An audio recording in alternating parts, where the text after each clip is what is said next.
Retorne ao texto para responder as questões a seguir. Letra A. O que confere a um composto a isomeria do tipo cis-trans? Para um composto ser um isômero cis-trans, ele tem que ser um composto que apresenta um carbono do tipo sp2, né, que apresenta uma ligação dupla. Então aqui a gente tem um carbono com uma ligação dupla. E seus ligantes devem ser diferentes. Então aqui eu tenho o cloro no carbono, o hidrogênio na outra ligação do carbono. Do outro lado eu tenho o hidrogênio, eu tenho o cloro. Do lado de cá é a mesma coisa, hidrogênio, embaixo eu tenho o cloro, aqui eu tenho o cloro, aqui eu tenho o hidrogênio. Então quando eu tenho essa ligação dupla e eu tenho esses ligantes diferentes nesse carbono, eu consigo ter uma isomeria do tipo isomeria plana, ou isomeria do tipo cis-trans. Observem que aqui o ligante cloro está do mesmo lado, né? A gente fala que essa isomeria cis. E no outro composto, o ligante cloro está na transversal. A gente fala que o primeiro é o isômero cis, o segundo é o isômero trans. Mas eu também posso ter um plano geométrico, né, de um composto que seja cíclico. Então observe que o plano é formado no triângulo, né, dos carbonos. Aqui eu vou ter o cloro em cima, o hidrogênio embaixo. Aqui o contrário, o cloro embaixo, o hidrogênio em cima. E no outro caso eu vou ter o cloro em cima, o cloro em cima, hidrogênio embaixo, hidrogênio embaixo. Então a partir desse plano estabelecido na ligação entre os átomos de carbono, nesse triângulo, eu vou ter também uma isomeria geométrica do tipo cis-trans. Então aqui eu vou ter a geometria, eu vou ter os cloro em lados opostos e aqui eu vou ter o cloro do mesmo lado. A gente fala que o cloro do mesmo lado é a isomeria cis e o cloro de lados opostos é a isomeria trans.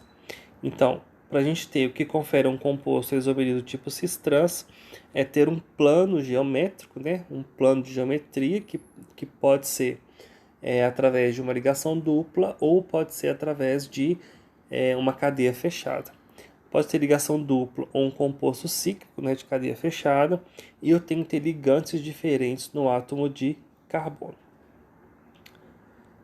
Letra B. O que é um carbono quiral?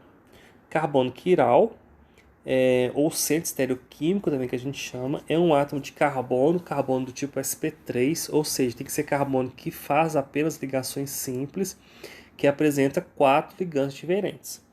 Então aqui eu vou ter um átomo de carbono, esse carbono é asterisco, ele é um carbono do tipo sp3, então ele está ligado de um lado com OH, uma hidroxila, com um grupo metil e com um hidrogênio. Então aqui eu tenho um carbono, e do outro com, faltou aqui com a função ácido carboxílico, a carbonila com hidroxila. Então aqui eu vou ter os 4 ligantes diferentes. Então esse carbono é chamado de carbono quiral, ou centro estereoquímico. Letra C. O que é uma mistura racêmica? Mistura racêmica é a mistura em quantidades iguais de pares de enantiômeros de uma molécula quiral.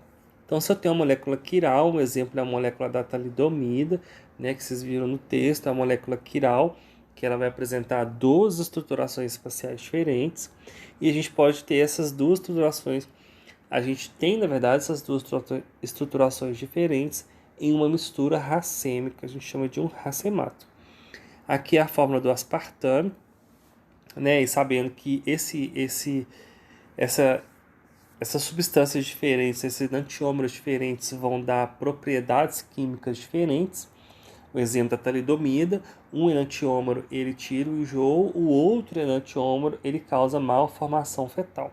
Aqui no caso do aspartame, um enantiômero causa o sabor doce do adoçante e o outro enantiômero causa o sabor amargo do aspartame, do adoçante. Então é por isso que quando a gente consome adoçante, a gente sente aquele gosto adocicado, depois que aquele do gosto ruim na boca. Aquele gosto ruim na boca é devido à ação do outro enantiômero, porque ali eu tenho uma mistura racêmica.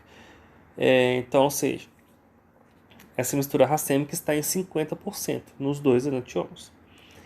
Monte uma forma estrutural molecular diferente está descrito no texto para o isômero cis e trans com isômeros óticos. Então a gente viu né, no slide anterior, que eu tenho aqui um composto que vocês podem representar aí, que é um composto cis-trans, e aqui eu tenho o enantiomer, que é uma mistura racêmica de 50%. É isso.